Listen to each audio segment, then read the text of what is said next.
رحیم ہم سورۃ بقرہ کی تفسیر کر رہے ہیں جس میں ہم احوال بنی اسرائیل پڑھ رہے ہیں۔ اگلی آیت ہے وقالوا لن تمسنا النار الا ایاما معدودہ۔ یہود کا یہ عقیدہ تھا کہ ان کے اعمال بد کے بدلے اگر اللہ انہیں کوئی سزا دے گا بھی تو وہ تھوڑی دیر کے لیے جہنم میں رہیں گے اور پھر جو ہے وہ واپس اپنی مقام کی طرف یعنی جنت کی طرف لوٹ آئیں گے۔ یہود کے اس دعوے کی تردید اللہ تعالیٰ نے قرآن مجید میں خود کر دی ہے۔ یعنی جہنم سے محفوظ رہنے کے لیے تم نے کوئی اللہ سے عہد لیا ہے یا اللہ نے تم سے کوئی وعدہ کیا ہے تو ایسا ہرگز نہیں ہے کہ تم اپنے سے جو ہے گمان کرتے ہو کہ ہمارے ساتھ جو ہے وہ نرمی والا معاملہ کیا جائے گا۔ آگے ان کی جھوٹی آرزوؤں کی مزید تردید ہے۔ بلا من کسب سیئاتن، یعنی کہ یہ لوگ سمجھتے تھے کہ یہ تو بری باتیں بھی کرتے تھے اور اپنی خطا پر جو ہے وہ شرمندہ بھی نہیں تھے، پھر بھی یہ گمان کیے ہوئے تھے کہ ہم تو بخشے جائیں گے۔ اور یہاں یہ بھی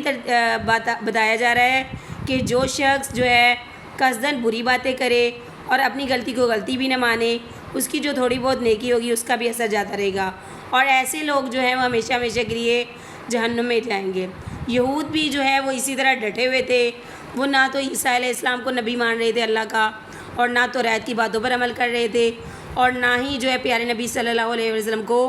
آخری پیغمبر مانتے تھے۔ تو اس لحاظ سے وہ کافر تھے کہلائے، لیکن وہ یہ گمان کیے ہوئے تھے کہ ہمارے ساتھ کوئی جو ہے اس طرح کا معاملہ نہیں ہوگا، بلکہ ہم تو اپنے عقائد میں درست ہیں اور ہم جنت میں جائیں گے۔ آگے والذین آمنوا وعملوا الصالحات، جہاں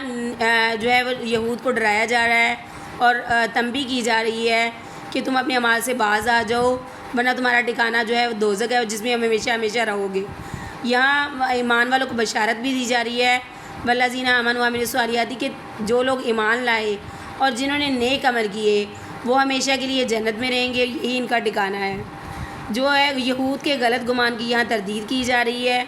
کہ تم اپنے گمان کو جو ہے وہ مزید پکا کر رہے ہو بجائے جو ہے عقل حاصل کرنے کے۔